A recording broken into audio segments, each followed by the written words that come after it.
أعوذ بالله من الشيطان الرجيم. بسم الله الرحمن الرحيم. الذين ينفقون أموالهم بالليل والنهار سرا وعلانية فلهم أجرهم عند ربهم ولا خوف عليهم ولا هم يحزنون.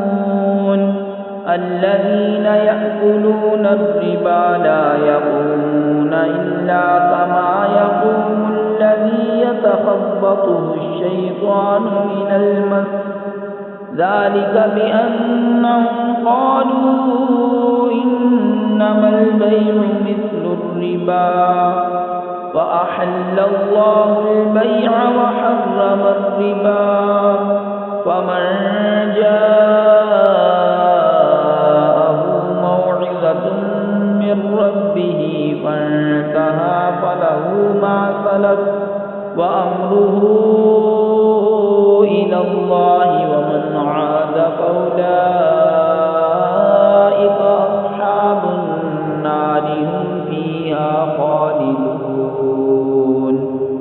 يمحق الله الربا ويربي الصدقات والله لا يحب كل كفار أثيم. إن الذين آمنوا وعملوا الصالحات وأقاموا الصلاة وآتوا الزكاة لهم أجرهم عند ربهم ولا خوف عليهم ولا هم يحزنون.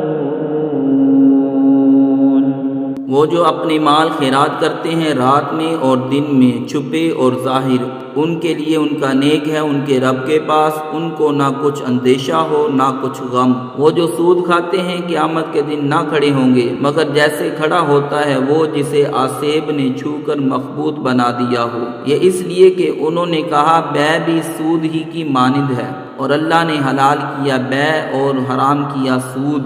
तो जिसे उसके रब के पास नसीहत आई और वो बाज रहा तो उसे हलाल है जो पहले ले चुका और उसका काम खुदा के सुपुर्द है। और जो अब ऐसी हरकत करेगा तो वो दोज़खी है और वो उसमें मुद्दतों रहेंगे। अल्लाह हलाक करता है सूद को और बढ़ाता है खैरात को, और अल्लाह को पसंद नहीं आता कोई नाशुक्र बड़ा गुनाहगार। बेशक वो जो ईमान लाए और अच्छे काम किए और नमाज कायम की और ज़कात दी उनका नेक उनके रब के पास है, और ना इन्हें कुछ अंदेशा हो ना कुछ गम। सदक़ल्लाहु